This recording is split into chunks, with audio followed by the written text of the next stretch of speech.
Yeah, and I don't need the ball. Oh, okay. Welcome to the second of the three-part webinar series of the CHE Trinity Health Electronic Fetal Monitoring and Certification Review course presented by Nancy O'Brien-Abel. If you received the handouts, evaluation form, and sign-in sheet for today's webinar, you can print them from Trinity Health's Nexus website, which you will find in the link to in the chat session. Today's webinar has been approved for 2 nursing contact hours and 2 Category 1 CME. To qualify for these credits, you must attend the entire session and return your collated evaluation forms and sign-in sheet to Tanya Williams, Insurance and Risk Management Services Department at the CHE Trinity System Office, or to our attention at 734-343-506. We'll include that in the chat session later. To receive credit, these must be received by Tanya no later than November 21st. Nancy O'Brien-Abel has nothing to disclose, nor do any of the planning members.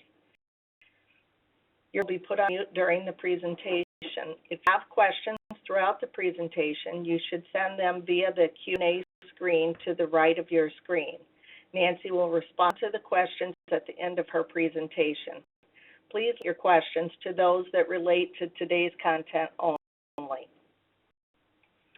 It is my pleasure to introduce you to our speaker, Nancy O'Brien-Abel.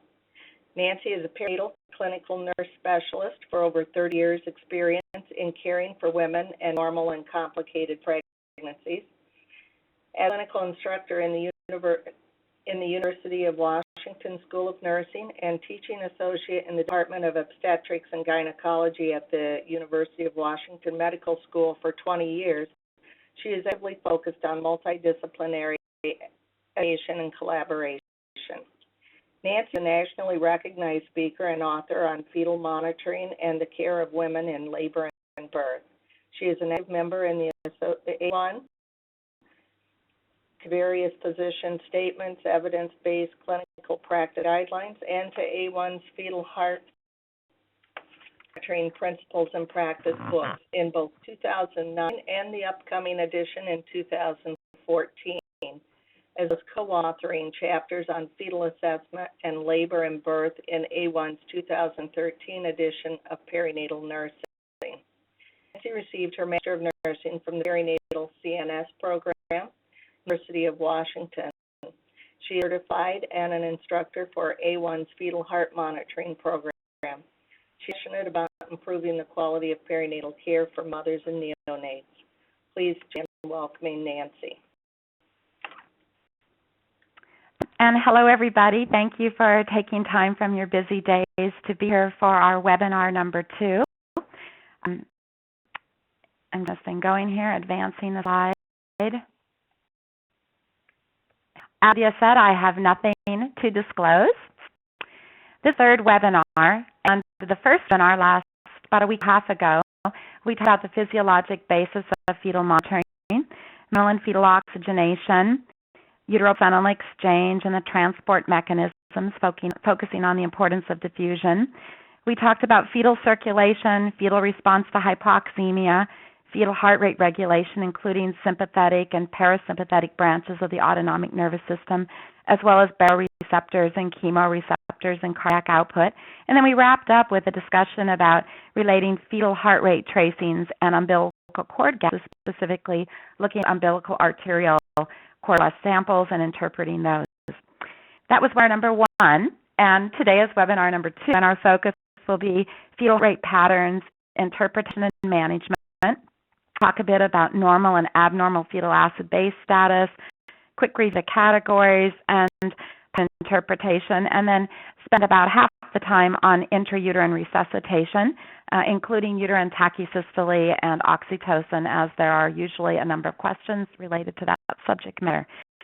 In the third webinar, in another week or so, we'll talk about additional considerations in monitoring maternal fetal complications, for example, ruptured vasopressia or fetal maternal hemorrhage, uterine rupture, arterioplacenta, and we'll look at them in relationship to case studies.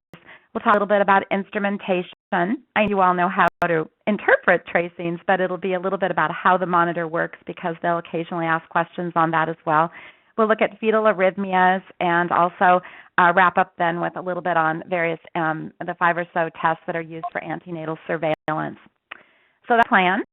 So let's get started with webinar number 2. As you know, yes? Yeah, sorry, I've got a message that they can't see your screen. Are you sharing? I'm sharing. So I'm sharing monitor 2. Pardon me? I am seeing it as well now that I'm thinking of it. I'm pulled up separate. With the individual. Don't worry about it. I'll see the screen. I don't know. If you're seeing the screen, could you please send a chat?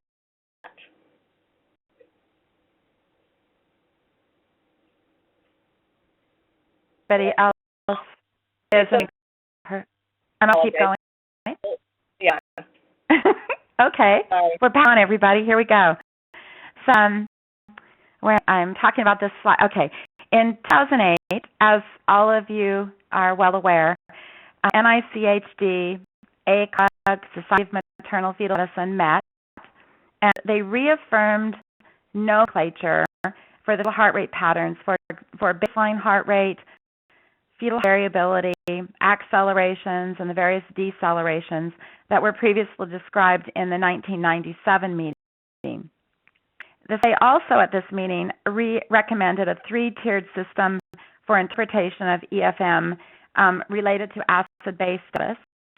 And lastly, the new terminology was described for uterine contractions, quantifying uterine contractions, and they used the term tachysystole as being more than 5 contractions in 10 minutes, averaged over 30 minutes, and they felt this should be used recommended instead of uterine hyperstimulation. So that meeting, I didn't have problems. There we go. Subsequent to that meeting, ACOG came out with a practice bulletin in 2009, again describing the nomenclature we're all to use. And the same year, AWAN, the Nurse Association, came out with their book, Fetal Heart Monitoring Principles and Practice, which again used the same language with ACOG. So again, we would all be speaking the same language. But most importantly, I think if you read any paper or keep it in your special file that you review every month or so, is the practice bulletin from ACOG in November of 2010. And I know all of you have looked at this and read it probably many times, but it's really an important document because it was a joint effort from ACOG, SMFM, AWAN, and American College of Nurse Midwives. Everybody came to the table and went over this language again and discussed management as of these interpartum tracings. And so it's really an important document, and a lot of what I talk about today will be from this document as well. So in the next few slides, let's give an overview of what we've all agreed to, and we'll build that for the rest of this presentation. But these are the most important slides in the sense that this is what you and I have agreed to do. So every single time that we look at a heart rate tracing, whether we're a nurse or a physician or a midwife, tracings require an evaluation of these factors. We need to look at uterine activity or contractions, frequency, duration, resting tone, and intensity. We all have baseline features. The baseline features would be inclusive of rate as well as baseline variability. For the presence of accelerations of fetal heart rate. Accelerations are not required during the intrapartum period per NICHD. We may or may not see them. However, we all know the importance of fetal heart rate accelerations in ruling out metabolic acidemia, and we'll talk more about that a little later. They listed periodic and episodic decelerations, sort of language we've been using for decades, and I'm a little surprised they kept it. But for those of you who don't know, periodic is related to the uterine contraction. So a late or early deceleration, which by definition are related to the timing of the deceleration, would be periodic. And episodic is they occur whenever, and that, for example, could be a variable deceleration. It may not be with a uterine contraction. And lastly, emphasize the importance of changes or trends in the fetal heart rate over time. And all of us as clinicians, when we come in to take report from another patient or hand off, however you describe it, we respectfully listen to our colleague give report. However, it's always important when we actually get into the room to go back and look at that tracing from when the mom first came in, maybe 8 or 12 hours ago, so we see for ourselves if there has been a change or evolution over time, because that's a really critical point as well. The next point of what they did at this meeting was they grouped rate patterns, as you and I know and love, in groupings related to fetal acid-base status or acidemia. And we know that this first grouping here, as I've done in a green light, these factors relate to normal acid-base status. So if we have moderate variability, a normal baseline rate of 110 to 160, variable decelerations are absent, and decelerations, poor little earlies, nobody cares about them anymore. They may be present or absent. Decelerations, again, present or absent. If we have these factors, these characteristics, it's predictive of a normal acid-base status in that fetus. And we would, again, do routine or manage normal routine management. On the other end of the spectrum, over here in the pink circle, we have factors that are related to abnormal fetal acid-base status at the time of observation. These require prompt evaluation and in utero resuscitation. If do not resolve those intrauterine resuscitation measures, delivery may be warranted. And we feel comfortable with understanding that would be absent variability with recurrent late or recurrent variable or bradycardia or sinusoidal heart rate, which we'll talk a little bit more especially later on. And then a little group, it's called indeterminate, that these babies could have acid-base status that would be normal or abnormal. And in this particular group, we need to continually evaluate and continue surveillance, initiate appropriate corrective measures whenever, based on what's going on, what's indicated, whether it's been following hypotension from regional block, and we know then we would change mom's position, get her way over on her side, and increase fluids, and reevaluate. And whenever in this section, in this indeterminate category 2 grouping, with the presence of accelerations or moderate variability, we know that there's a high predictive value of a normal acid-base status in that baby, and we can probably do our in utero interventions and move that baby back to the green light. We'll talk more about this with the ACOG algorithm. They also then put categories or a simple labeling on these heart rate patterns. So instead of every time saying all of this for normal, we could say category 1 or normal. And that's pretty common across the United States. However, when you look at a tracing that falls under category 2 or category 3, it's not acceptable for me just to speak to my physician colleague and say, we have doctor, this is Nancy, nurse, we have a category 3 tracing, because my physician colleague would be like, Nancy, what are you talking about? I need to describe using language we know about our patterns so that the provider I'm working with knows exactly what I'm talking about. And we'll build on this concept as we move along today. Slide, we need a framework for how we're going to look at these patterns, and each of us have our own framework. This is what I use. I always will quickly look at the strip and determine again which grouping it is. Do I have a normal looking tracing that's related to normal acid-base status or not?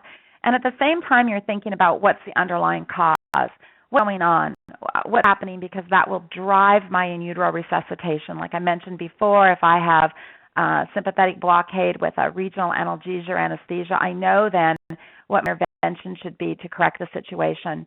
And another important factor is always considering liver phase or stage, also the mother's progress in dilation and descent, because this is really important factor that physicians that they take into consideration in deciding management strategies. Is she's 2 centimeters dilated, or do we need to intervene versus being +3 and pushing? And we'll get more into this when we talk about Steve Clark et al.'s brand new paper that just came out, and later on in the presentation.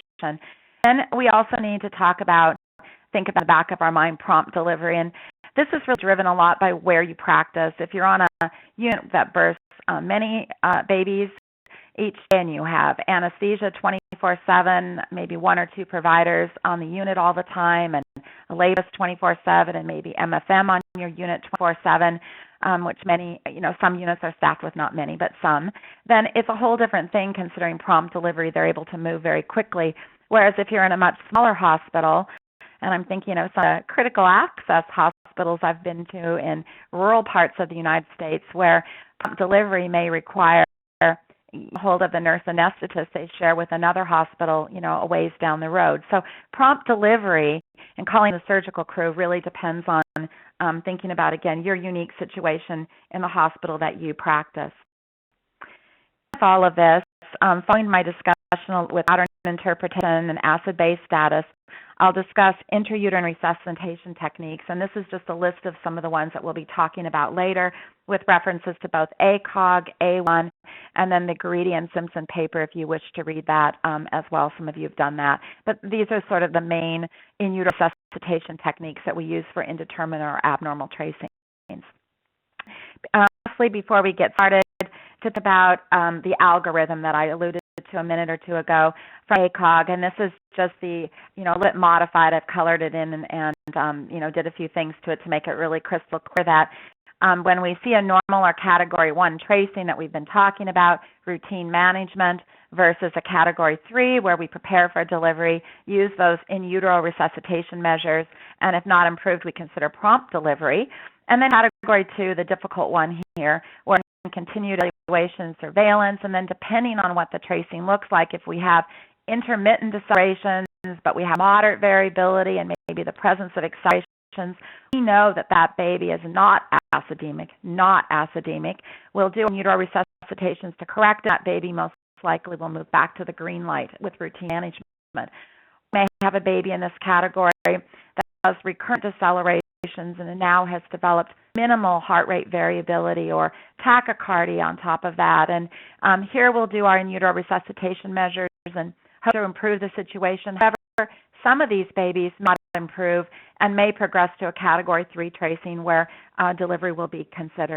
So go ahead and review patterns. And I know this is complete view for all of you because you live this, you breathe it every single day, and you're experts in what you do. But for purposes of this webinar and review for this test, I'm going to briefly go over each of these patterns. This is the order I'm going to talk about them in, and there's nothing special about this order. It's just the order I picked. And again, just highlighting some of the key points about each of these patterns. So again, with baseline fetal heart rate. Baseline, as you know, is an approximate mean of heart rate rounded to increments of 5 beats per minute during a 10-minute window, and we exclude accels and decels, and it's a marked variability. It's important to remember that it's a minimum of 2 minutes of identifiable baseline segments. Now, they do not necessarily have to be contiguous in the 10-minute window, so your eye would scan across the strip, and you may see 30 seconds of baseline, and then you may see 45 seconds, and then maybe another 30 seconds, and you would add up these little segments to make sure you have a minimum of 2 minutes. And unable to see a minimum of 2 minutes, then you review the previous 10-minute window to determine baseline. Now, I know many of you are like me. We look back much greater 10 minutes. However, for the purposes of the NCC test and looking at definitions, it would be the previous 10 minutes. What I have highlighted in yellow here is what has been important. For all of us to look at a happy normal tracing, and if you scan your eye across to look for what's the mean baseline rate. Some of you are in your mind thinking 130 beats per minute. Some else may be thinking 135. It's splitting hairs. I would never argue with anybody over whether it's 130 or 135. But if you're seeing 120 or 125 or 140, 145, then we need to talk because it would not be appropriate here. But slight variation because, as you know, we're rounding this to 5 beat increments. And you know, as we've said before, normal is 110 to 160 beats per minute, and tachycardia is defined as greater than 160 beats per minute for more than 10 minutes, would be a baseline change, or less than 110 beats per minute, and 10 minutes would be a bradycardia, and we'll talk more about both of those a little bit later. Excuse me. And walked in the first webinar, in case any of you aren't going to listen to the first webinar, just to make sure everybody understands that when we talk about baseline rate, premature fetus, or let's say a fetus less than 28, 30 weeks or so, who has a more strongly developed parasympathetic branch of the or parasympathetic is not well developed. Those younger babies have stronger sympathetic balance. The parasympathetic is not as well developed. May heart rate in the upper range, like around 160 beats per minute. However, with advancing gestational age, the parasympathetic influence will gradually increase, and the fetal heart rate baseline will decrease gradually. And we usually see about a 10-beat decrease over, from 20 to 30 weeks gestation on to 40 weeks term. So there's a gradual decrease of the heart rate due to the parasympathetic influence, and we talked about all of that in the first webinar. Variability is superimposed on our baseline rate. We see variability, the irregular fluctuations in amplitude and frequency. And we all talk about it in terms of absent, minimal, moderate, and marked. And we don't go around documenting the variability is 17 beats per minute. We use the term moderate. We qualitatively review the strip and look at it. There is one thing I want to point your eyes to for the importance in clinical practice is look closely here at the definition of absent and minimal. And when you read absent, it says undetectable, and minimal is greater than 0. Now, I don't know about your eyes. However, I know for me, if there's one beat here of variability, my eyes can't really tell the difference between undetectable and 1 beat. It's subtle. That there are times when these look very close together. And again, this is an example where you wouldn't want to argue about this and waste time, but rather be in clinical practice. If it's that close that you can't figure it out, go with absent and use your interventions and notify appropriate personnel. If it improves, that's good news. But I see people squabbling over things like this, and that's just not productive. All right, so let's quickly review these strips again. This would be obviously moderate variability, 6 to 25 beats per minute. We know that this tracing of moderate variability at birth is highly predictive of a vigorous, oxygenated baby with a normal pH. This is minimal variability, are undetectable and less than or equal to 5 beats per minute. And we assess minimal variability. We look for potential causes, and variability often changes with fetal wake-sleep cycles. We can move from moderate to minimal variability and back to moderate variability. And as we discussed last week, fetal sleep cycles can occur, 20 to 60 minutes. A lot of people say in 40-minute cycles. We can see minimal variability caused by due to maternal medications, for example, opioids, or we may see it related to betamethasone. The first 24, 36 hours post dosing with betamethasone, the course of betamethasone. Or we can see minimal variability with developing fetal acidemia.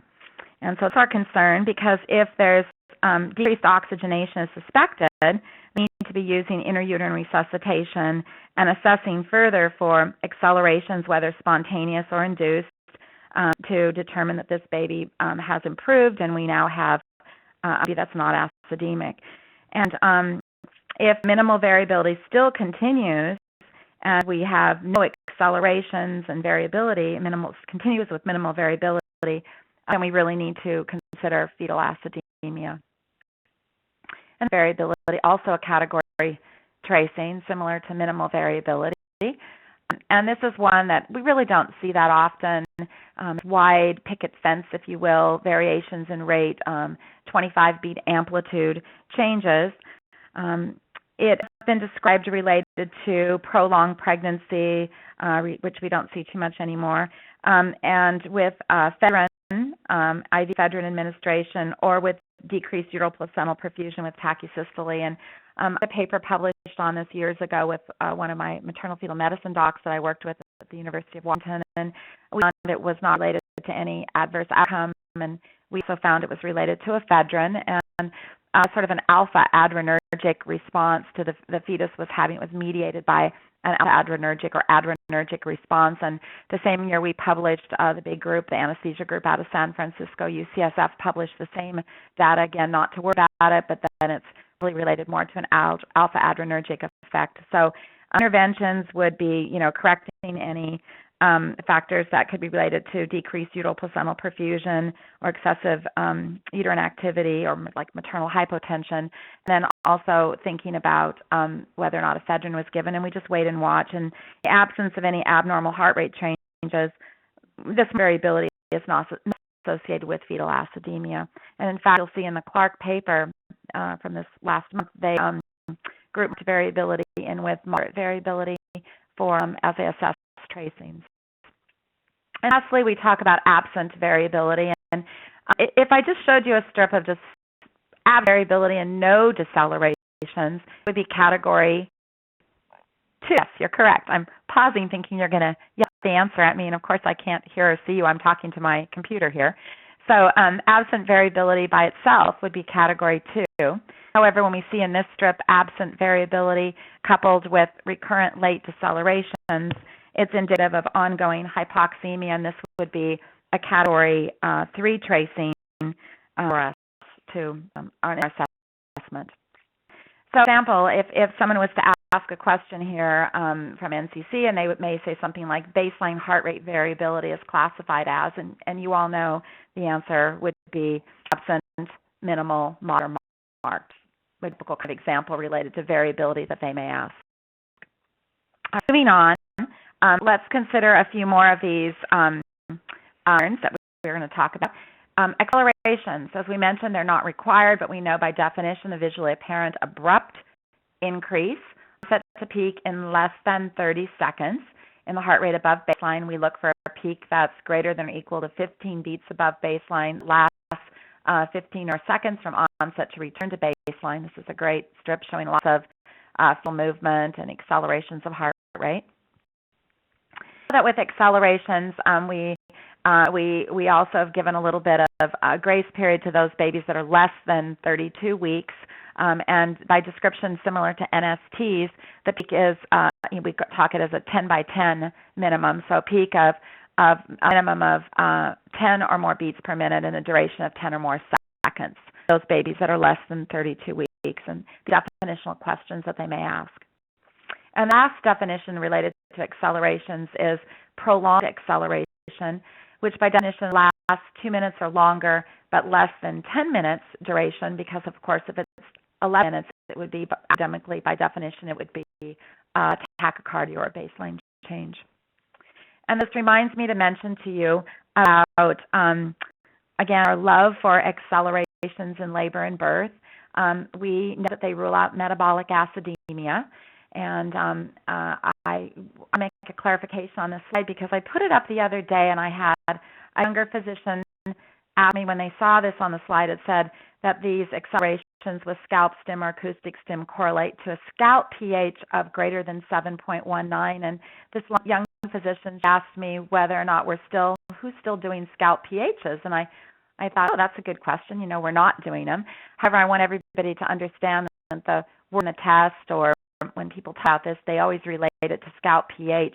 And that's due to the really iconic paper that was published in 1984 in the Gray Journal, American Journal of Obstetrics and Gynecology, from Clark and Kowski and Miller. And it was a brilliant little paper where they looked at 100 fetuses, and they did scalp stimulation as a clinical alternate to fetal blood sampling, and they found that babies that were able to accelerate their heart rate with either digital stimulation or with a clamping little pinch. I know we don't do that anymore.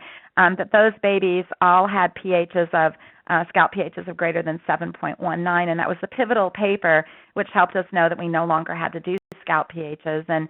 But it's these when we get an acceleration, it's related back to this pH, and they often will ask about the pH, and that it would be 7.1, greater than 7.19 when we can get an acceleration. Let's go now and talk about decelerations. The next two slides are definitional and, again, important to know. This first slide, a lot of people make mistakes on, so I want to spend a moment on it. First, when we look at deceleration, we always are to look at waveform, whether they're abrupt or gradual. So, for example, on this first deceleration, it's very obvious that it's gradual.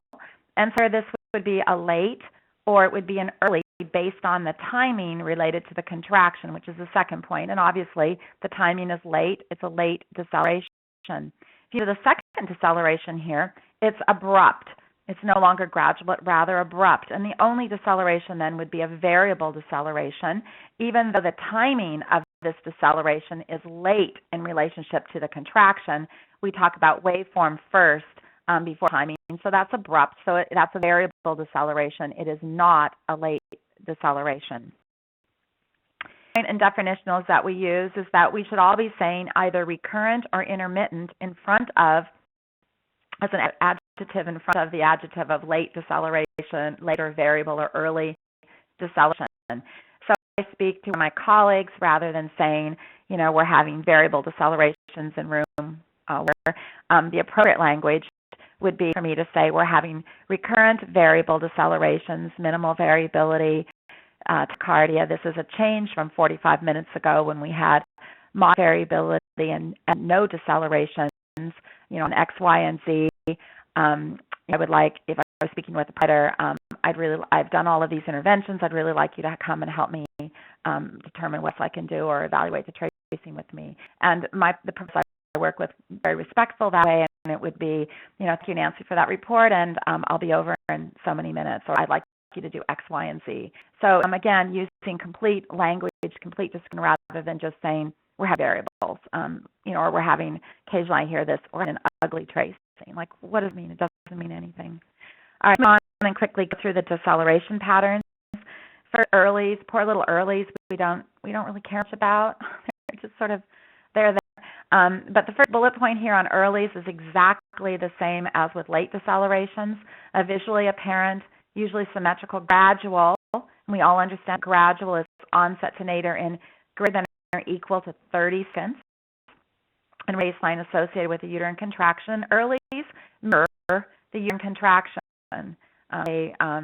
Their nadir occurs at the same time as the peak, and the onset, nadir, and recovery are occurring at the same time as the beginning and the peak and the ending of the contraction.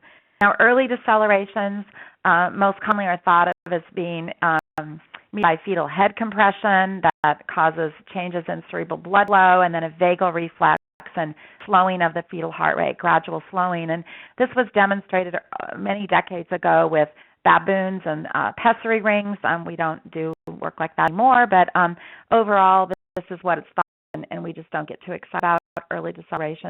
We look at the company they keep, and we ensure that they're definitely not late decelerations. Now, late decelerations, again, the first bullet point is the same as with earlies. However, there's a delay in timing. The onset, nadir, and recovery occur after the beginning, peak, and ending of the contraction. And late decelerations, as we discussed in the first webinar, concerns about decreased uteral placental insufficiency, that decreased maternal fetal oxygen transfer. We talked about a number of these factors in the first webinar that can decrease intervillous space perfusion and, again, oxygenation to the fetus, and certainly reflective we can see in late decelerations. I should probably add in right here that the management involves maneuvers to promote uteral placental perfusion, which may include position for uterine tachysystole, or positioning, or a fluid bolus, or oxygen administration. And let's show you some of those in the next couple slides. So these slides are really important. The next two discussion is first tracing. You can see recurrent late decelerations. We have moderate variability at baseline. Here's a little early. And we have recurrent late deceleration. We can see there's some uterine tachysystole. And nursing appropriately managed this by turning off the Pitocin and making sure someone's way over on her side, and even checking to see if there was an umbilical cord prolapse. And in this tracing, this baby is oxygenated. No, because we have moderate variability at baseline. Again, over here at baseline, a little bit when it touches up to baseline here, we can see moderate variability. And so these are often called reflex lates. They're neurogenic, they're reflex lates, and this baby is experiencing a little bit of stress but the baby is oxygenated, and we talked about this related to late in relationship to chemoreceptors in the first webinar. But this baby, there's a slight bit of chemoreceptor involvement, obviously, but this baby is still oxygenated, and they're reflective with the variability. Now, if we have a baby that's developing minimal variability with lacerations, and you're doing our in utero resuscitation, but now the variability is becoming minimal, and you're unable to elicit an acceleration, presence of fetal acidemia should be considered, and potential need for expedited birth. And in this tracing, we can see it evolving even further. And this is a tracing where we have lates with absent variability, with demonstrating that we have here a baby that's developing, this is hypoxemia, and this baby should be birthed by the most expeditious route. Here we have myocardial depression, and in fact, this baby dies in about 45 minutes. On tracing, this team that was watching this tracing had they just missed it completely in what they were evaluating, and it's a sad case. And as you can see, in old tracing, it's very hard to get modern tracings like of this, because we don't all know better. We don't watch tracings like this evolve to very poor outcome.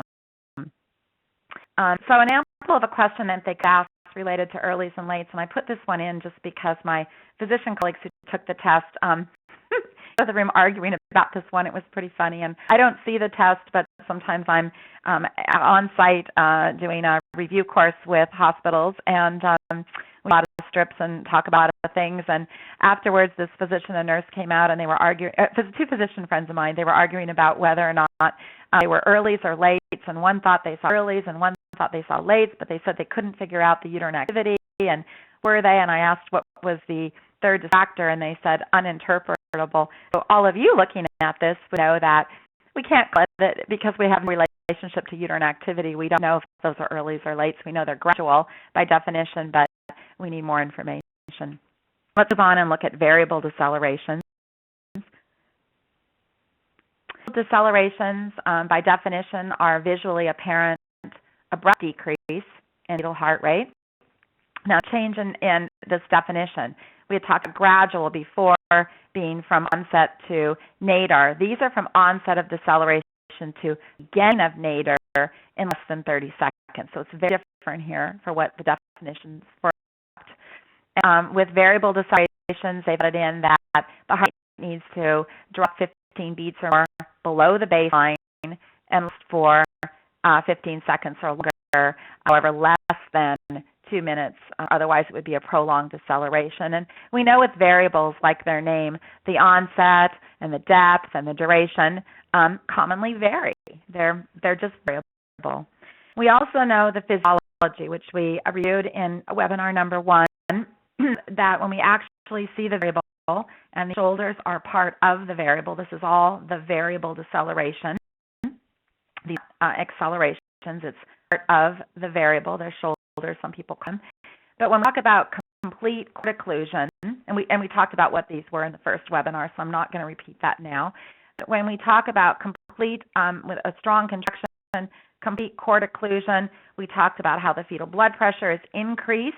That triggers baroreceptors, and the baroreceptors cause an abrupt decrease in fetal heart rate and cardiac output to protect the fetus. If you have questions on that, I would refer you back to webinar number 1. Now, when we see recurrent variable decelerations, presence of moderate variability or spontaneous accelerations, it's that the fetus is not currently acidemic. And so our management is directed at decreasing the umbilical cord compression. Maybe we're doing maternal repositioning or possibly amnio infusion in the first stage of labor. So similar to lates, we're looking at the company they keep, whether or not there's variability, looking at the rate, et cetera. In this tracing of variables, note that these variables are progressively deeper and they're lasting longer in duration. And coupled with that, we see a rising baseline going up, up, up, up. It's up towards almost 175 beats per minute here with minimal variability. And this is more indicative of impending fetal acidemia.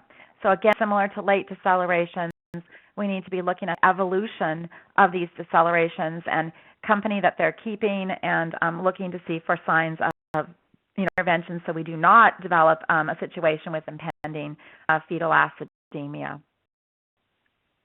The last deceleration pattern that we will briefly review are prolonged decelerations, and by definition, obviously these are lasting greater than or equal to 2 minutes, but less than 10, and visually apparent decrease in heart rate that's 15 beats or more below the baseline. Now, I want all of you to look at this tracing and your minds, or call out if you're with a group, what do you think is causing this prolonged deceleration?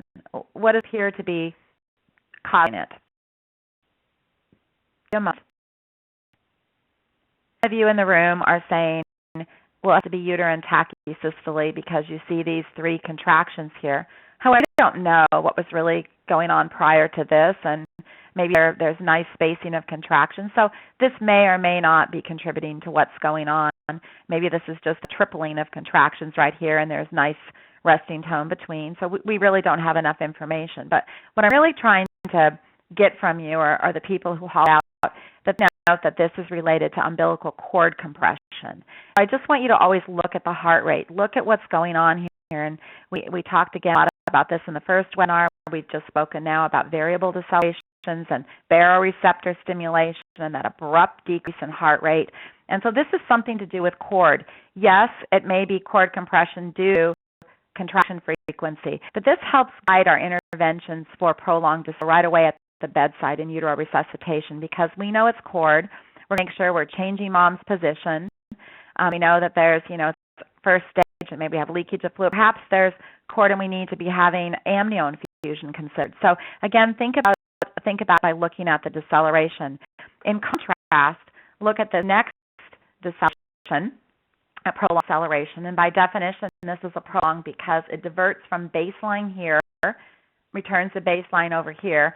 Some of you are seeing late deceleration, but in fact, this is a prolonged deceleration by definition. And you get this one, and you go, what is the etiology of this? What's causing this? And just looking at it, you can tell that there's some kind of decreased perfusion going on, which may be due to these contractions, yes. It may be because mom just got an epidural block placed, epidural analgesia, and she has some hypotension, or perhaps she's on her back. She was on her back, supine positioning for an exam. So again, thinking about measures that could be decreasing uterine placental perfusion. Note that this baby's fine. We have moderate variability, and it does recover, but this will help us guide our interventions initially at the bedside. All right.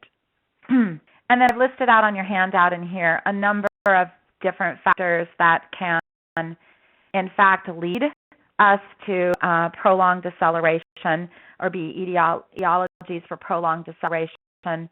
Oh my! We've all probably seen most of these. Uterine tachysystole is a big one. Placenta. I'll show you a case of that on the third webinar.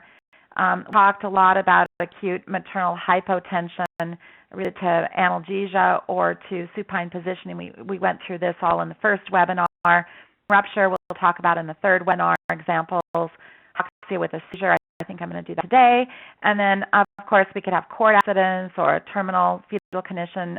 Sometimes we have like a rapid fetal descent or vagal stimulation with pushing right at the end. And then, or may see a ruptured vasa previa, and I'll show you an example of that again in the third webinar. So we'll cover most of these by the time you're done with the 3 webinars, but prolonged decelerations and then interventions based on what the etiology of that deceleration is. Another example of a prolonged deceleration, this is one that we caused. In other words, we caused at the bedside. This was caused the nurse at the bedside continued with oxytocin. It's pretty. You can see frequent contractions, second stage pushing. We just don't see these kind of tracings anymore because we're so careful with oxytocin now. But you can see these recurrent variable decelerations. We get a little bit of baseline right here, moderate variability, and then decels below baseline going into a prolonged deceleration. And this is a great example of a woman receiving oxytocin where the oxytocin should have been turned down sooner, earlier, or off, and we wouldn't have caused this prolonged deceleration. Another one, just things that we do every day. This is a mom who's on her back for an exam. She's 9 centimeters complete in gestation, and obviously the practitioner is having her stay supine to push a few times with a contraction. They're probably trying to reduce a lip, I would imagine. That's what's going on here. And the fetal heart rate keeps going down, down, down, down, down. So this is not the best thing to be doing here. Rather to as a normal labor, normal mom baby, to just let it run its course of labor and get mom back over on her side, and they change her position, the baseline returns back to normal, and it takes her another hour, and she gets to complete and goes along with a nice labor and births a healthy baby girl. So and something that we need to be aware of, that we ourselves may be causing it just by positioning, or this is a woman who needs to be examined in a sideline position. And here's my last prolonged deceleration to put into this set. This is an old slide from early in my career. It's such a special slide that I just have to share it with you. This is a monitor that was able to do some other things with mom's vital signs, etc. But this is demonstrating an eclamptic seizure. Now, this is with the old fluid-filled IUPC. We don't use these anymore. We're all running with solid-tipped catheters. But some of you have been around a while, like me. Remember fluid-filled catheters, and where we'd have them cough, and it would go and then make a blackening mark. Obviously, I'm doing this with my hand, and you can't see me doing it, but you know what I'm talking about. Upward, downward kind of movement really quickly that makes that black mark. Or if we bump the catheter, the fluid-filled catheter, or if mom had a seizure, for example, it would make this like black ink blot kind of look to it. But what I also want you to look here at this tracing. This is about 20 minutes you're seeing. It's been scrunched together. It's about 1 centimeter a minute, essentially, what you're looking at. So it's tightened all down, shrunk down. And so that deceleration, that prolonged deceleration is lasting about 9 minutes. So seeing that if it's scrunched together, can you imagine if you pulled this, stretched it back out, what the variability would look like? And yes, she is on MAG. However, she seizes again, and as you can see, when you think about these prolonged decels, mom's not taking in oxygen for a little bit of time, and then when she starts to breathe, look at the uterine activity here, and you'll have this in case reports, but actually to visually see it is astonishing. The nicely spaced contractions, and then this just doing this, where again that further impedes oxygen when mom starts breathing into the fetus. So we get these babies with big, long, prolonged decelerations, and we all know that the uterus is better at resuscitating than you may. However, they're difficult to sit with as you're protecting mom and trying to oxygenate, do things to her positioning, etc., to improve perfusion and oxygenation and help the baby recover. But it's another great example of a prolonged deceleration. Now, the good news is that we see these anymore in labor and birth. As I go in the country, I just really don't hear about them in labor. We're so diligent with our magnesium sulfate. However, we do hear about eclamptic seizures postpartum cases with that normalization of deviance, where we start turning the pit off sooner and sooner, and no problem, and sooner and no problem, and then all of a sudden we get a seizure. Or as some of you have done, like I have, been called down to the emergency department for an antenatal patient who comes into the ER seizing or is seized at home and is brought in.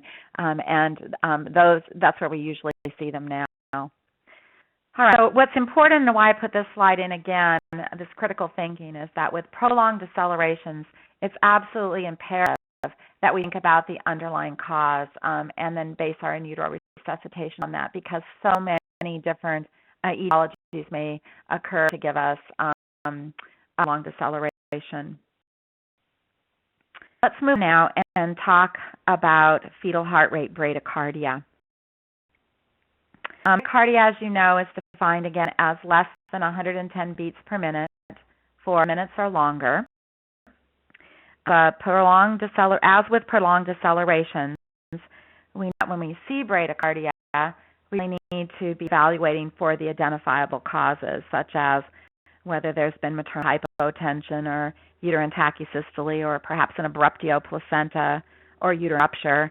And with these conditions, bradycardia is usually preceded by an initially normal fetal height baseline. So conditions, you'll have a normal baseline, and then all of a sudden we'll see the heart rate go down. Different than ongoing or developing hypoxia and hypoxemia. So that's a different look to what bradycardia will look like. Here's a tracing that we're looking at on this slide where clearly the bradycardia has gone on for a long time. It's down now to 60 beats a minute, and the baby can no longer increase stroke volume to maintain cardiac output like we talked about in the first webinar, and with a devastating outcomes. So this is one of those really tragic bradycardias that just goes down and down and down with hypoxia or hypoxemia and then hypoxia. In that case, we're concerned about the lack of oxygen and the development of metabolic acidemia and acidosis. And again, we talked about this oxygen depletion in the first webinar. However, we may see a bradycardia, and we've all seen this, where we have, that looking tracing with moderate variability and accelerations. The only problem is the rate. The rate in this tracing of running around 100 beats per minute is bradycardia. It's not in that normal rate range. And we've seen these babies in 90, 100, between 110, maybe in the hundreds or in the 90s with variability and accelerations, and it's reflective of a well-oxygenated fetus. And what's important here is to make sure that we've checked maternal heart rate. Wants to be monitoring a tracing like this and have it be mom's heart rate, and in fact we have a fetal demise. So make sure we always on these cases are checking for what maternal heart rate is. Here is another bradycardia. This is a bradyarrhythmia, and about this in the third webinar. This baby is oxygenated, and this is an example of complete heart block, printing out there at about 60 beats per minute. In a very faint light line here, you can see this line here about 95 beats per minute. This is the maternal heart rate right up here, so this is definitely fetal. And again, we'll talk about this arrhythmia in the third webinar. Now, let's move and talk about fetal tachycardia. Fetal tachycardia, again, similar to prolonged deceleration and bradycardia, she evaluated for the underlying cause, for the identifiable underlying cause, and then the treatment would be directed at this underlying cause. I've highlighted in yellow fetal infection, maternal infection, about maternal fever, for example, choreo or a pyelonephritis. We also want to think about infection first because that's often the reason for fetal tachycardia. Fetal heart rate goes up about 10 beats per minute for every degree mom's temp goes up. And we all know that we will see a slight increase in the heart rate prior to mom spiking a temp. And I'll give an example of that in a strip in just a moment. But there are other, and the reason the fetal heart rate goes up, I'm assuming all of you know, is due to increase in metabolic rate. Mom metabolic rate's increasing, fetal metabolic rate increases with the fever, et cetera, and we get the increased rate with that as well for the fetal tachycardia. There are other factors that can lead to fetal tachycardia, as I've listed on this slide. Perhaps there's progressive disruption of fetal oxygenation with hypoxia or metabolic acidosis or acidemia, like with fetal bleeding. It could be a fetal anemia, and we'll talk a lot about those in the third webinar. There may be maternal hyperthyroidism, or arrhythmia, for example, SVT, supraventricular tachycardia, which again, talk about in the third webinar in more depth. And there's a slew of medications. Some of these we use or may not use, but they're medications and drugs that, again, can increase fetal heart rate. Now, these next three slides are a case. They're connected.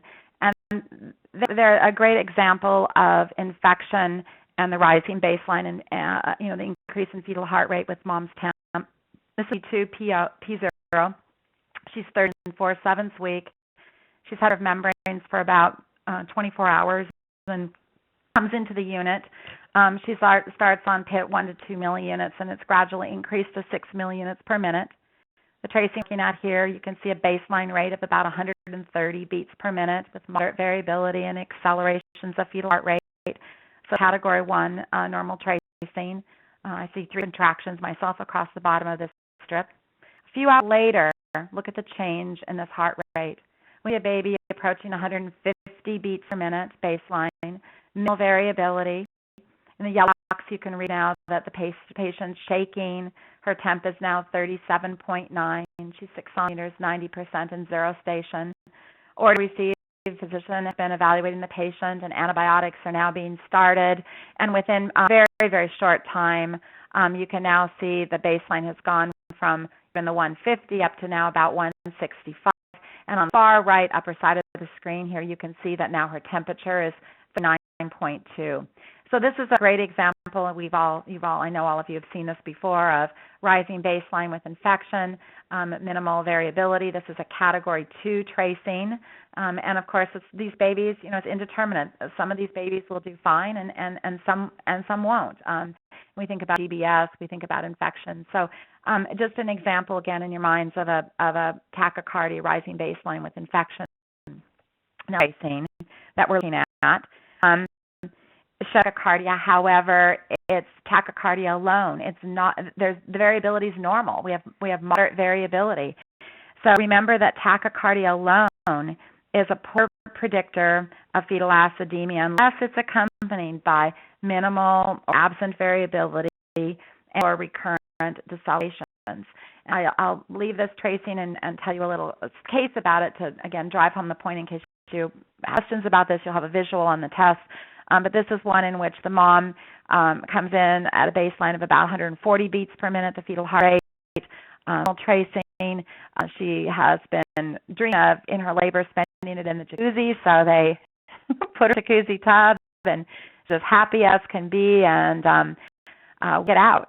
She just won't get out of the jacuzzi. And the nurses talk with her, the physician speaks to her.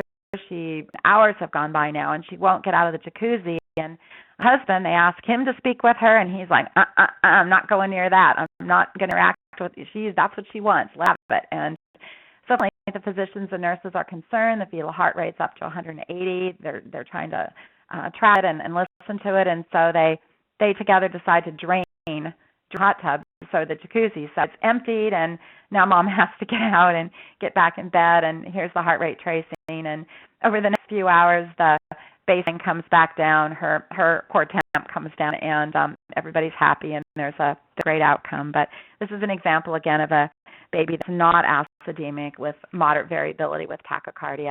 And then tachycardia, this, of course, would be with supraventricular tachycardia, with an arrhythmia. And again, we'll talk more about this one. It's up there about 220, 240 beats per minute. And we'll talk about this one in the third webinar. Lastly, related to tachycardia would be one more example, and this is sort of an awful-looking tracing here I want to show you, but it's a category 3. Most people would call it. I guess you can argue variability if you want to be that, if you want to. But this is all the strip that does, and this one in which the mother comes in. It'll demonstrate for us tachy and absent variability and recurrent decels. And she comes in, a nurse immediately brings her into triage, and they put her on the monitor. And the nurse, of course, has her back to the monitor, as we do, and she's getting mom positioned back over on her side and talking to her. And she hears the heart rate coming back up, which often we'll hear if mom's been in the supine position, putting the belt on. And then she hears the heart rate start to turn and go down again. And she looks over at the monitor, and she goes, this is not, even in the short minute or so, minute and a half, she can tell this is not normal in appearance. And so she hits her emergency call light. The charge nurse comes running in. The charge nurse and she doesn't even have to say anything to the charge nurse. The charge nurse says, I'll get Dr. So-and-so. We'll open room 3, which the primary nurse knows that's the operating room, the room for cesarean birth, and I'll get you a second pair of hands. And in another minute, a second nurse comes in the room.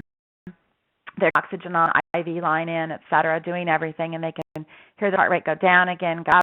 They're not exactly sure what the baseline is. You see the baseline up here around 170 beats per minute, going down again, trying to come up, down, up. The team's all there, anesthesia, et cetera. They get take them all the way back to the operating room, and they birth the baby within 14 minutes, and it's severe metabolic acidemia, which we talked about gases in the first webinar, but less than 7.10, base excess of a negative 16, metabolic acidemia, significant. And this was a great call, and it was interesting that in debrief with this hospital, they're really hard on themselves about the 14 minutes because they usually can do it within 10 minutes. So that had to do with some system issues on their unit related to anesthesia, but they've fixed that. And then the other thing to share with you, just for a point of discussion, is it was interesting that I was involved in the debrief, and it was interesting that there were a group of physicians and nurses together who were very critical of these two nurses in the room, and it was interesting what they were critical of. They were critical of, and I'm curious, I wish I could see your faces and hear your comments, but what they were critical of was, believe it or not, placement of the TOCO. Placement of the TOCO. And they were all upset. They said that these nurses should have done a better job of placement of TOCO so that you could better determine whether these are late variable decelerations. Now, that's silly when you look at the big picture. I think this team did a great job. It doesn't really matter, as we all know, you and I know, it doesn't really matter whether these were variables or late. We have this tracing with absent variability and tachycardia and recurrent decels like this. It was category 3. This team moved extremely fast to birth this baby. They did everything right. I'm sure maybe they could have gone a couple minutes. They could have shaved off here, but overall, they did a great job. So again, battles and know what to go after, but really this TOCO placement was probably the least of their concerns in the big picture of what was going on here. So the last pattern I want to quickly review is a sinusoidal heart rate pattern. Here it is. It's tacked on down here under abnormal acid base, category 3. Poor little sinusoidal. And so I'm going to spend a moment about it. I know by definition it's a visually apparent, smooth, sine wave-like undulating pattern. Cycle frequency 3 to 6, 5 they've used in the literature. You'll see some papers at 3 to 6, but 3 to 6 cycles per minute. And it exists for 20 minutes or longer. Now, that length of time was added to the definition because when I've seen it for a few minutes here and there, usually related to narcotic or some physiologic effect, and we don't get too worried about those. So they added this in to try to make it a little bit longer so we think about concerning factors that it could be related to. And this is still the best review paper out there. It's older. It's Modanlu and Murata's. It's from 2004. But it's a really nice job. It's a really thick paper of distinguishing between a true sinusoidal heart rate pattern. This is the one and why it's classified as a category 3. Severe fetal anemia. And this could be, for example, a massive fetal maternal hemorrhage or twin transfusion syndrome, or ruptured basa previa, or to isoimmunization. So with these examples, there's a number of papers you can pull that talk about, severe hypoxia and acidosis and asphyxia, and just really not a great situation. And yet we do also know that there are times where we have this undulating pattern that can be related to, shown on ultrasound with rhythmic movements of fetal mouth or sucking or fetal non-REM sleep or effects of certain drugs, particularly narcotics that, you and I think of, like, for example, Stadol. So there's two groupings. So here, when nurses see this pattern, of course, it's most important that the parent gets notified, because if it hasn't been something, if it's related to like the narcotic that we know about, because we really need to try to figure out if this is a true sinusoidal heart rate pattern or not. It's a great paper, great review paper if anybody's interested in it. Now, I do want to, we've covered all of the patterns and definitions in a quick review, and I do want to take a moment on this one slide. This is from ACOG, AP and ACOG. This is from the Guidelines for Perinatal Care from 2013. It came out earlier this year. And again, they haven't changed this, several editions of their book. It talks about both auscultation and then electronic fetal monitoring. Our purposes here today is talking about electronic fetal monitoring. And this particular little table has to do with where they say determine, evaluate, and record. They usually say record related to auscultation because you're writing it down. But so we'll just look at this related to EFM. but I wish everybody knows this. Nurses should know this. Sometimes the physicians don't, so I wanted to quickly review it. Sufficing to say that there is no national standard for latent phase. Latent phase in the first stage really reverts back to your hospital policies and protocols. There's no standard on that.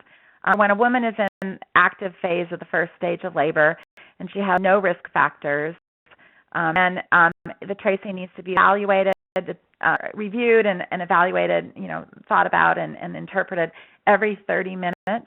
If there's risk factors, an oxytocin per ACOG is considered a risk factor. So certainly now I say active phase, but if this is started before active phase, like she's in latent phase and you're running oxytocin, you would do it every 15 minutes. You need to be evaluating that heart rate tracing.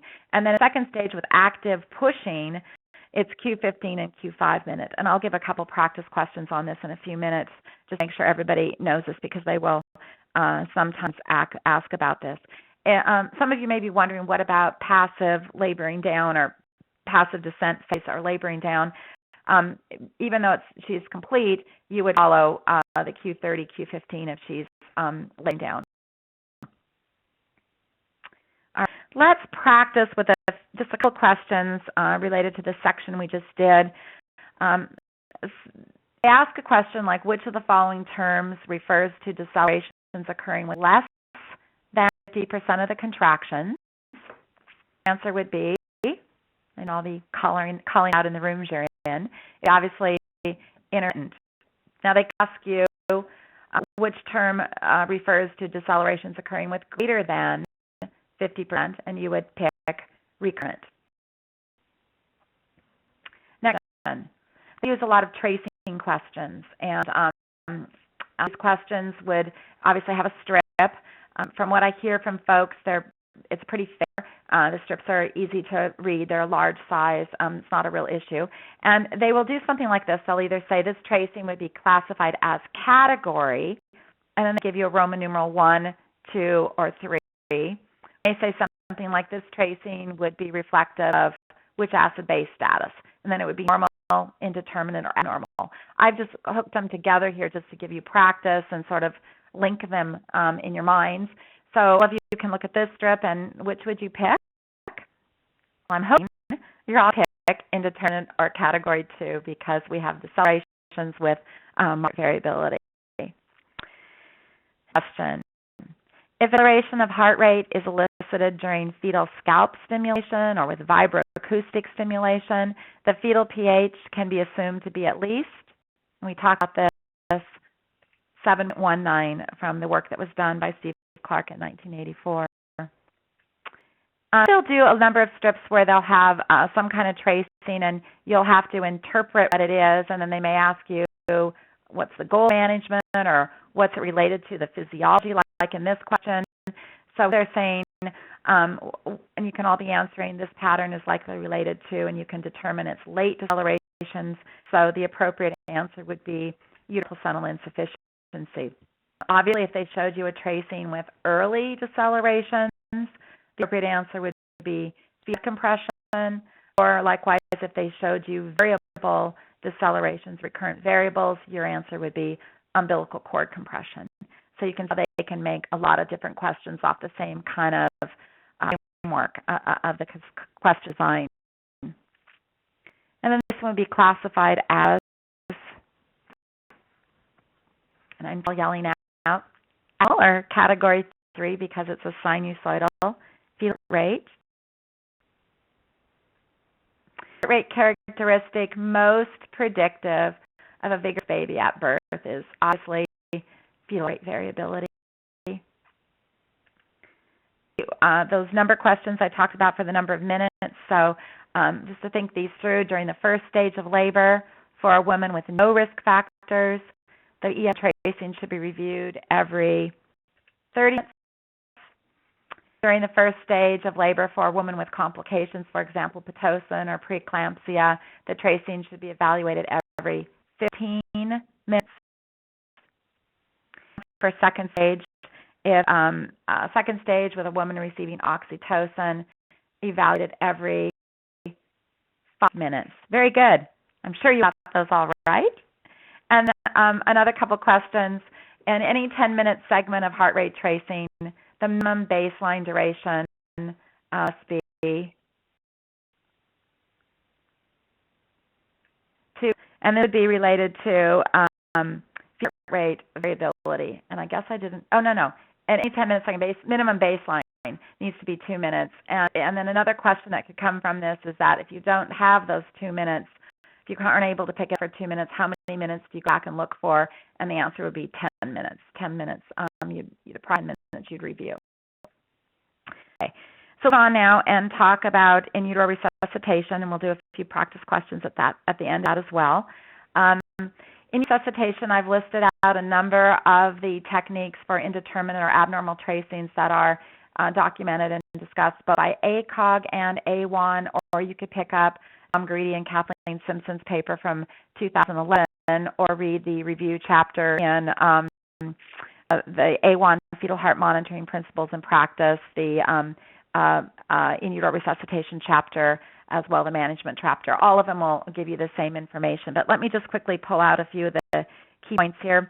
We know that maternal position changes can be effective for a number of different kinds of decelerations, be they bulls or lates or with prolonged decel. And we ideally place mom in a lateral recumbent position. We know this from the Green Journal paper that either right or left lateral have the same increase in fetal SpO2, but are better and superior to supine positioning or even semi-Fowler. So lateral positioning, we change mom's position. We need to try knee chest, different positions based on the pattern. We may need to decrease uterine activity. We'll talk in a few minutes about oxytocin and tachycystole. IV fluid bolus, the paper from the Green Journal looked at both 500 versus 1,000 ml. 500 works well. So most people will bolus with 500 unless there's a physician order related to fluid restriction due to some, cardiac or certain issues, hypertension, that severe hypertensive issues that warrant a decrease fluid restriction. Correcting maternal hypotension. We talked a lot about this in the first webinar related to supine positioning or analgesia, and again, so I'm not going to go over that one. Oxygen is important. We now use a non-rebreather, different from the old simple green mask that we used to use. Many of us were not getting enough oxygen with a green mask and actually weren't getting enough FiO2, and it was not a good situation. So we all now use a non-rebreather, minimum of 10 liters of oxygen if you're asked that, 10 liters. And we use a non-rebreather. Most people are now across the country, while there's no standard on this written in guidelines for perinatal care or anywhere, most folks we now consider oxygen a drug. And so similar to, the more use with NRP and resuscitation, oxygen is now put on for a real reason. We have minimal or absent variability and deceptions. We need to put 2 on with this change in variability, which reflects oxygenation. And so it's put on, and most people are putting it on for about 30 minutes and then evaluating the situation, giving the baby a boost of oxygen, seeing how they're doing, see if the pattern gets better.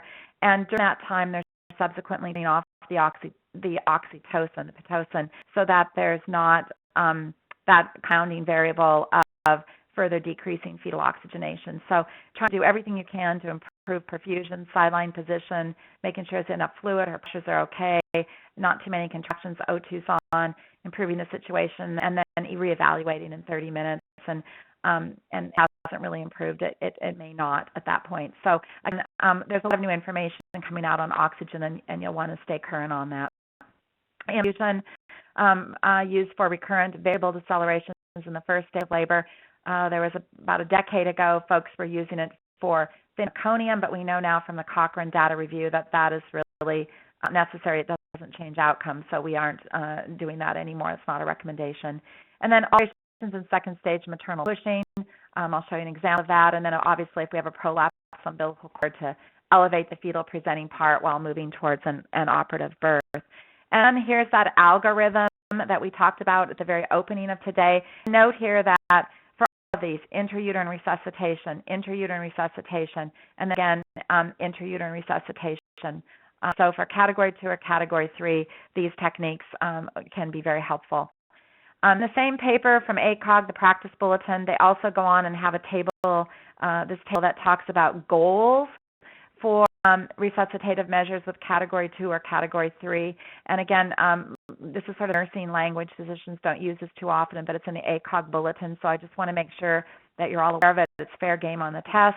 And let me go through a couple of these just really briefly and give some examples with strips of the kinds of things that we would do to improve those tracings. So, for example, the first goal from ACOG is to promote fetal oxygen and improve uterine placental blood flow. You can think of some different tracings here. You may think of one, minimal variability and maybe recurrent lates, those types of strips. There are different examples you can think of for this. Again, initiating lateral positioning, either right or left, oxygen, maternal oxygen, administering IV fluid bolus, discontinuing oxytocin or cervical ripening, considering a tocolytic, for example, terbutaline, if in fact it was misoprostol and this was really a cervical ripening issue that maybe there's been a dosing that was done inappropriately, a second or third dosing that was done where folks didn't carefully assess and palpate uterine activity. There shouldn't really be more than 2 contractions minutes when you're doing cervical ripening when you consider redosing from some old work that Deborah Wing had published. So be aware of that because it's a cervical ripening agent and not, we're much better at once the cervix ripens a little to run oxytocin because we can manage it with a pump. And then in second stage labor, again, we're going to do an example here now of changes in pushing management strategies. So here we go. Here's an example for one of those. Second stage, smother's been pushing for 2 hours. Nurse has done appropriate position changes. There's no oxytocin running. The team has gone ahead and decided to put oxygen on. Some of you probably may be thinking you would because there's moderate variability. However, baseline now is up to almost 190, 200 with recurrent decels. So this is a judgment call. It's not really necessary at this point because the baby's oxygenated. However, it's fine that they chose to do that. It's not going to harm in this particular situation. Within 10 minutes, in the next 10 minutes, you can see that they have mom stop pushing for a couple contractions and heart rate decelerations disappear. And so in the next 30 minutes, they have mom move to pushing every other contraction. You can see the baseline has improved in rate, and we no longer have the recurrent decelerations. Baby births with a vacuum with APGAR 7 and 9 and does great. Let's go through the goal number 2. Quickly talk about it from ACOG. This one would be to reduce uterine activity. And again, we know a lot of these techniques about decreasing or turning the oxytocin, administering fluid bolus, lateral positioning, and then if response to consider a tocolytic. And let me talk briefly about some key points here related to tachycystole and oxytocin because these are fair game questions that they've been asking on the test. So in this room or out there should know that tachycystole is defined as 5 contractions in minutes averaged over 30 minutes. But do keep in mind that there are also other definitions that are useful. ACOG for decades has noted contractions lasting 2 minutes or longer as a concern for fetal oxygenation. And then there's been a lot of press over the last 5 years or so related to work from Backer and others who have shown that the Backer paper has been really hot, looking at the length of time between contractions, that fetuses need about a minute between contractions for exchange within that interval of space and the spinal arteries, and they need that time to not become acidemic. And some of you may want to, again, refer to the Backer paper. This is the Backer paper. It was very, very popular, and a lot of folks have talked about it. Every year, over the last few years, there have been papers that have come out looking at oxytocin. This is the one that looked at oxytocin using the fetal O2 sat monitor and looking at fetal response with hyperstimulation or tachycystole. Here's the most recent one. This one came out in July of just a few months ago, 2013. Looked at tachycystole in term labors. They looked at close to 50,000 women. This is from HCA, and found a doubling of tachycystole with any oxytocin. And then, no surprise to any of us, it was dose response correlated. So as we increased oxytocin, we had more tachycystole. And then down here that tachycystole increased a composite neonatal morbidity of significantly with intraventricular hemorrhage, neck, pneumothorax, and low SCAR score. So again, more papers. They're just all over the place on tachysystole. Here's the management bulletin. Again, this is that ACOG bulletin we all know and love from 2010. And on the right side of it, specific to uterine tachysystole management with induction or augmentation. Category 1, we decrease the uterotonics, and then if we have 2 or 3 category, we decrease or stop the uterotonics. Intrauterine resuscitation, if no resolution, consider tocolytic. So it's been all spelled out for us for a couple years, and we all know this. And strip, just to think about management, if you saw something like this. Now, moderate, this should be a strip with pretend moderate, clear moderate variability. I pulled the other 9. I should have probably picked a better strip for you, but just more, you see clear moderate variability. So if you're in this room with this patient, you have a normal tracing, normal, everything's been going on, looks normal, you've had nicely spaced contractions, pits running, and you get just a couple here that get a little bit close together. What do? It may be just that she had some, had a little wrist. Baby looks normal. You may let it go for a few contractions. There's space out again. But this may be a flag to you to understand and for me to understand that mom's own endogenous oxytocin's kicking in, and we can now start gradually decreasing the oxytocin a little bit. I don't want to get into this kind of pattern. However, we can let it go for a few contractions because baby looks great through all of this, and maybe a flag to us to start turning it down. And then here's one in which all of us hopefully will turn off the oxytocin. We have recurrent late decelerations. We have tachycardia of 180, variability with late decelerations, and the oxytocin should be turned off, and intrauterine resuscitation measures done. And then we'll know, again, this is from the Gray Journal from 2008, that when we try to resolve tachysystole, nurses all know this at the bedside, the quickest way for resolution is not only turning off the pit, but give fluid bolus and repositioning mom, and that seems to work the fastest for resolution. A few quick comments about oxytocin, just because they like to ask questions about it, and y'all run it. So I just want to make a few key points here. We all in this know that it's a high alert medication now. I think there's 11 high alert meds in all of medicine. Mitroprostide, IV mitroprostide, IV methotrexate. It's seen that 3 of the 11 we run in labor and birth.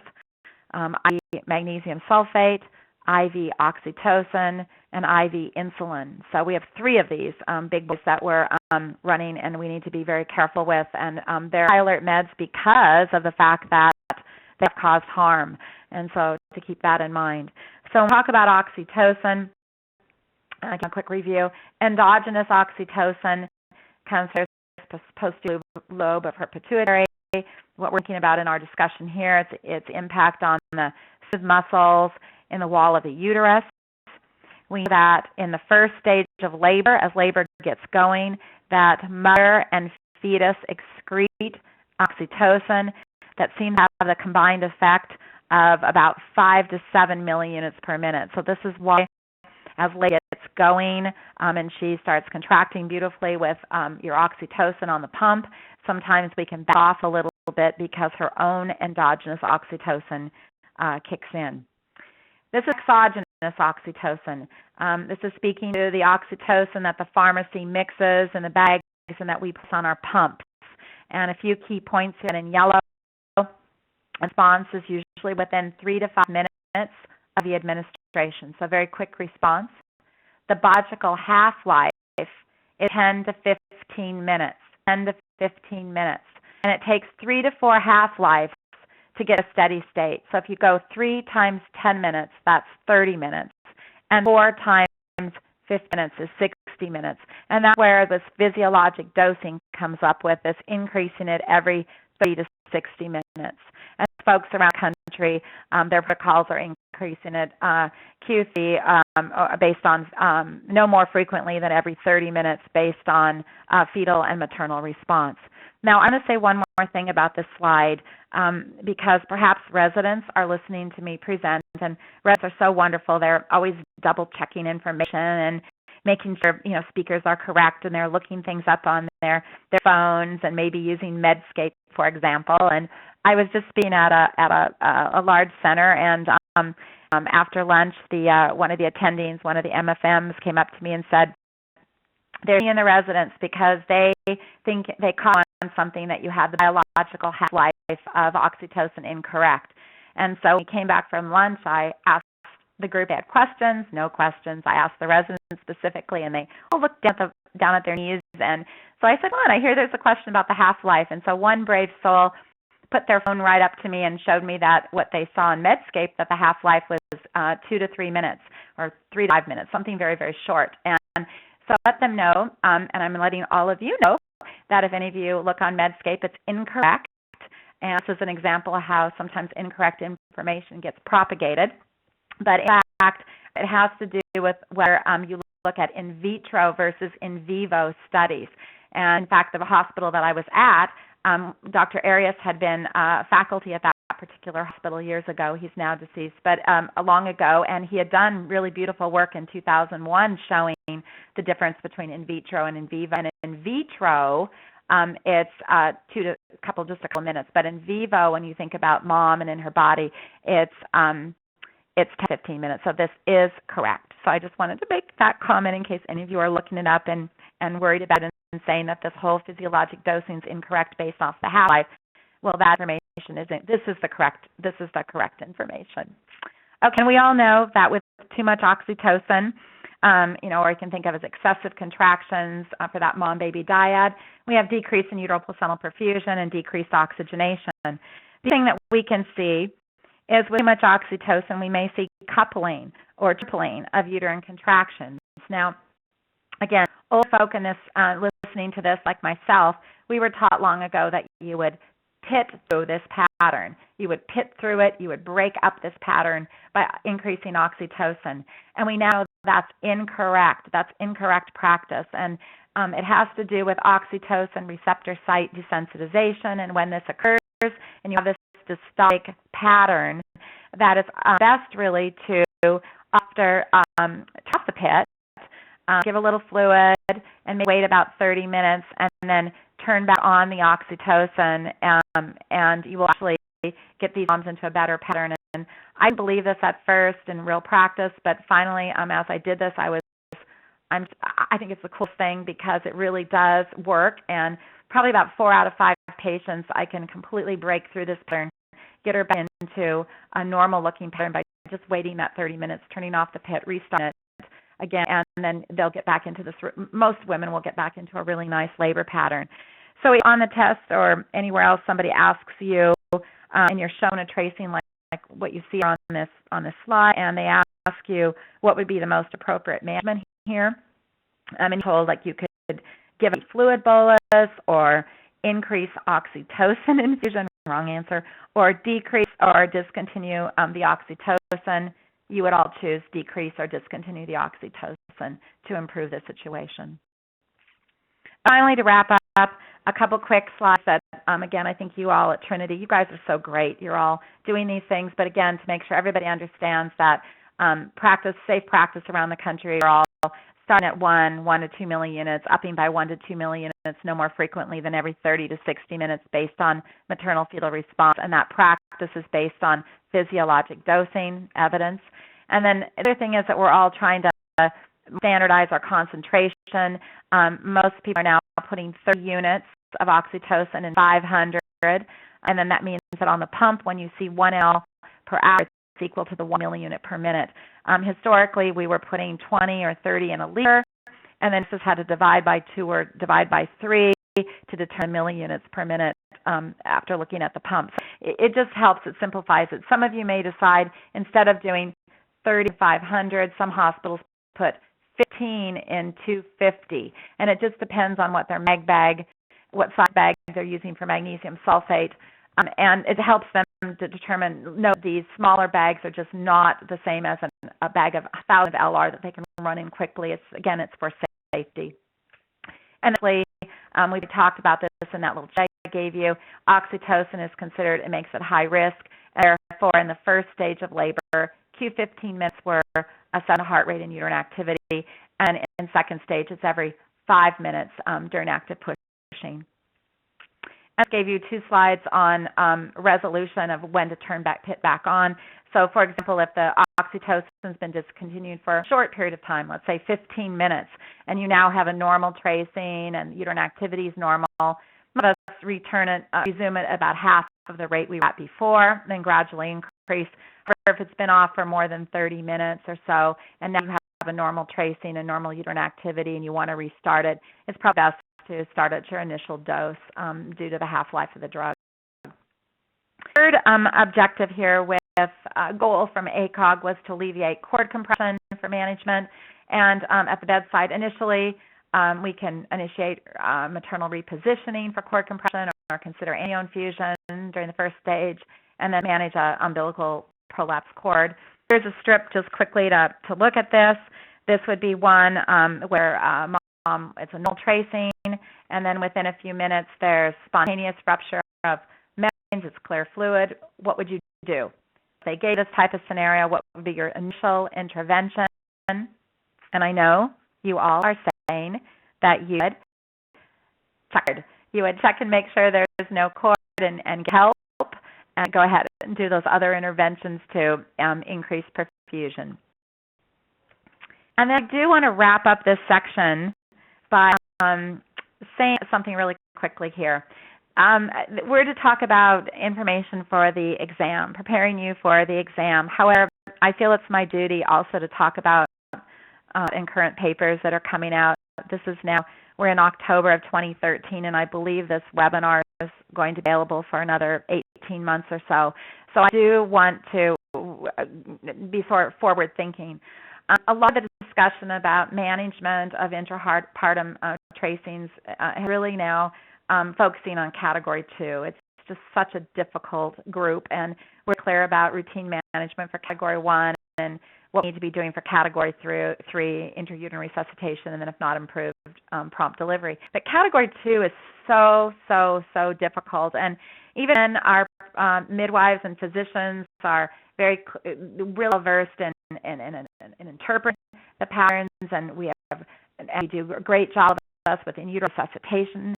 It's so difficult for providers to know, do we intervene in 15 minutes, or somebody else may wait 30 minutes, or it's just so cumbersome and difficult. So I just want to mention the new paper that just came out in August. This really a great little read. Obviously, be on your test right now. Those of you who are taking it now, but right now we're in October of 2013. But this is a great paper. A lot of folks that you all know are authors of this paper. A few people started, and then they added a number of other folks to be involved. And so there's like 18 people who've reviewed it and looked at it. But it's a paper that gets into a management algorithm for Category 2 tracings. And I don't want to belabor this, sufficing to say that when we talk about critical thinking earlier, this paper does a really nice job of bringing in this piece here that I mentioned. This, are you in labor, the phase, the stage, and are you making progress or not? Because that will help into an algorithm for management. And this is the algorithm. I know you probably can't see it too well. I want to give a disclaimer. I don't want anybody to just be only looking at this. The article has a number of definitions that they use, like, for example, what is a significant deceleration is clearly defined as being any late or being variables that drop to 60 or drop 60 beats for 60 seconds. Some of you are chuckling. That's our old definition long ago from Bob Goodland of a severe variable, but they use that. And they talk a little bit about prolonged decel. So there's some definitional things built into this algorithm. The other thing is, these are Category 2 strips, and you always look to see whether or not you have moderate variability or accelerations. That's number one. You want to always do that. That's most important to determine whether or not this baby is oxygenated or acidemic. And note, there's a pathway. If these are present, we have moderate variability. They look to see if there's significant decels with recurrent decelerations for more than an hour.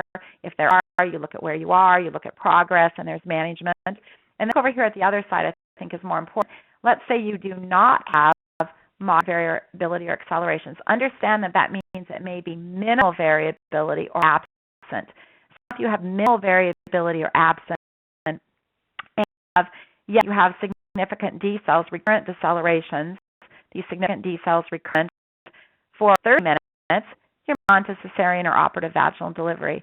And if not, then there's another whole observing a bit longer and what you're going to do. So it might be worth your time to pick this paper up if you haven't read it. Just read through it. I think a lot will be happening in the next 18 months, more in this area. And I would just encourage you, as wanting to do best practice, to reading this and understanding it. And I just think it's a wonderful topic. We could go on an hour about it, but we aren't going to do that for now. We're going to keep moving. So I'll review a few test questions, then we'll wrap up and see if you have any questions for me. So here's a few practice questions. Some may not think about goals, but since ACOG's bulletin had information about goals, this is free game for them on the test, and they have done this. The primary goal in the treatment of late decelerations is to, answering, maximize uterine placental blood flow. Now, I asked you about the primary goal in the treatment of variable decelerations. Obviously, it would be correct cord compression. So they can more questions, again, based on one stem for what are your interventions going to be. So here's one. Surveys 9 centimeters, 100% plus 1, based on the tracing about what initial intrauterine resuscitative measures would be appropriate. And you answering repositioning.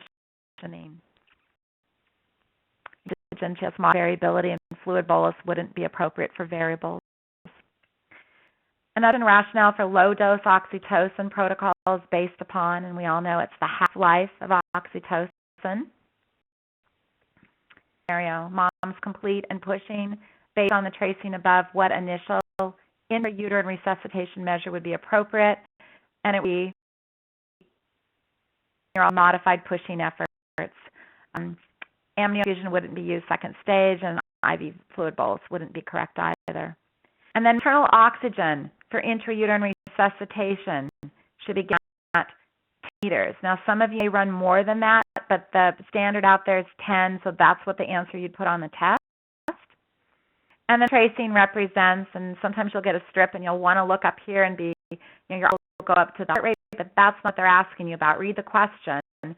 Looking really at the uterine activity, and this would be an example of tachysystole. Sometimes they'll say the tracing is representative of so many minutes, but here, this one, you can see 1, 2, 3, 4, 5, 6. It's the obvious, even if we don't have 10 minutes. So this is uterine tachysystole. Oxygen would be appropriate for resuscitation for the tracing based on, and we can all see it has to do with variability and why we'd be giving oxygen. Comments here and talk about the test.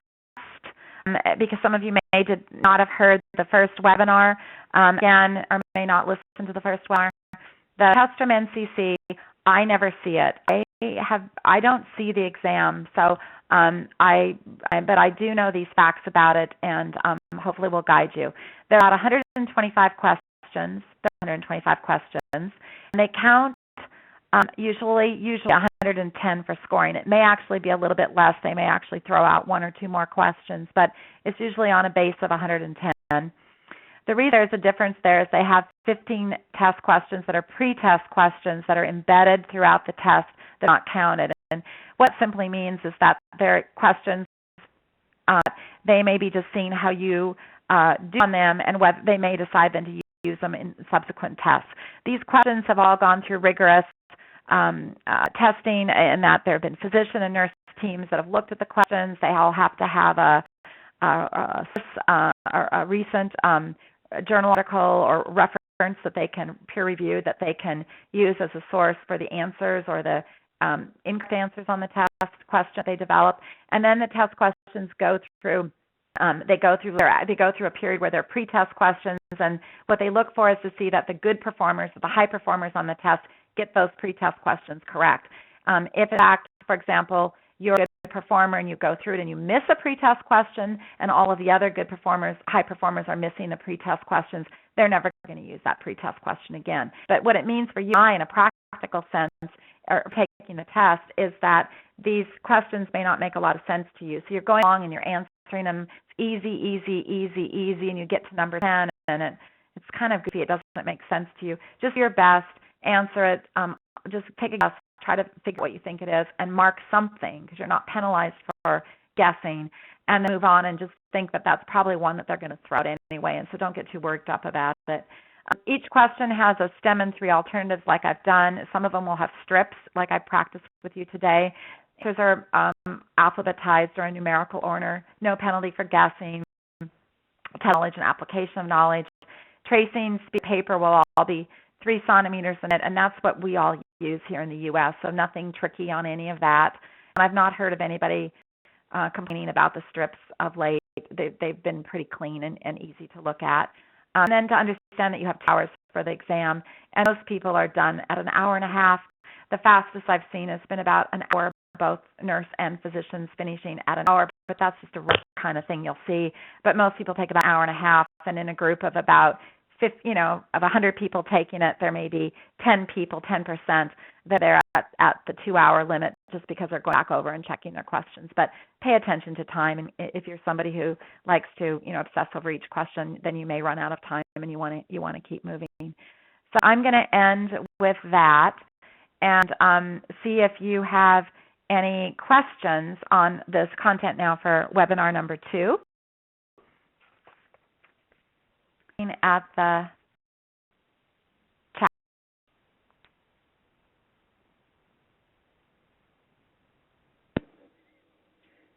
We did receive a question from somebody. Tanya is sending it to you. It was sent to her directly.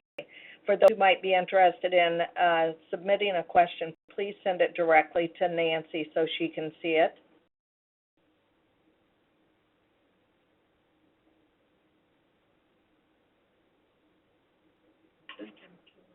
I have this question. I strip they're referring to. Had a case with hours of contractions that was missing. I don't know what this is about. I don't know which strip this is. I don't know what. They're asking me something about some strip that had most contractions had less than a minute resting time. Category 1 to the hour or so when it was category 2. Baby had bad outcome. 225. I don't even know which strip that was, you guys. And the argument was that because the frequency of contraction was in the depth that it was okay. There's a recurrent contraction with an adequate resting time doesn't decrease baby's reserve and could have contributed to acidemia at the end. I don't know what I'm really being asked here. I mean, if you have too many contractions, it can decrease reserve. What you're asking, I guess that's what you're asking. Strip it was. I'd have to go back through the slides to figure out. I look at so many strips. I don't know which strip it was. So this person, we can find or something. I don't know which stripper they have some issue with. I don't know what they're asking me. Something else. The same person had a case with hours of contractions. I'm sorry, actually, the first. Same person. There's only one question here, but I don't know what they're asking me. I'm trying to flip back through my strips to figure out what they're talking about. Can they guide me? Can they tell me what strip they specifically want me to look at? I don't know what strip. They're talking about something with tachycystal. I'm going back through those. I don't know what they're asking me. Because this was, he says, not your strip. So you're giving me some kind of scenario somewhere? Yeah, I need to see a strip. This is your strip. Not my strip that I showed. This is a question about tachycystole. The question is, can you be clear, not just give me a scenario? What are you asking? I don't know what this person's asking. I'm sorry. They're asking me. Tactily, more than 5 contractions in 10 minutes averaged over 30 minutes. That's the definition. If you had, for example, if you had 5 contractions in 10 minutes and each were lasting 90 seconds, you only had 30 seconds between contractions. Obviously, that's not good for fetal perfusion. And in fact, you may only want to have 4 contractions or 3 contractions in 10 minutes so that you can get a full minute between contractions. Maybe that's what the person's trying to have me talk about. But you need to have, the newer thinking is you need to have a minute between contractions. So I can't get a minute because the contractions are lasting longer. 5 contractions is obviously way too many, and it may be 4 is too many. Sorry, and the person says that's okay. I'm sorry, I don't really know what the question is. You can email me privately or we can talk on the phone if you have something you want me to look at. I'm more than happy to do whatever. I just don't understand the question. And I don't see any other questions here. Okay, that helps. Thank you. I think we can end it then if there's no other questions. Okay, thank you, Nancy. And this person is writing this. Please feel free. Talia, she can give you my personal phone number, and if you want to call me and talk with me, we talk it through. But I don't know how to read this and understand in the writing what you're asking me. Thank you so much, and thank you all for your listening. Thank you, Nancy, for another excellent presentation. This concludes today's presentation. Please collate the evaluation forms and send them along with your sign-in sheets to Tanya Williams. Information is in chat section there. So if, but her fax number is 734-343-406, or you can scan them and send them via GroupWise or Outlook. As a reminder, Tanya does need to receive those sign sheets no later than November 21st if individuals are interested in receiving credit. We thank you for your participation today and hope that you'll join us next week on October 31st at 1 o'clock Eastern Standard Time for the third webinar of this three-part series. The link to today's playback will be posted on Nexus within 24 hours. And have a great rest of the day.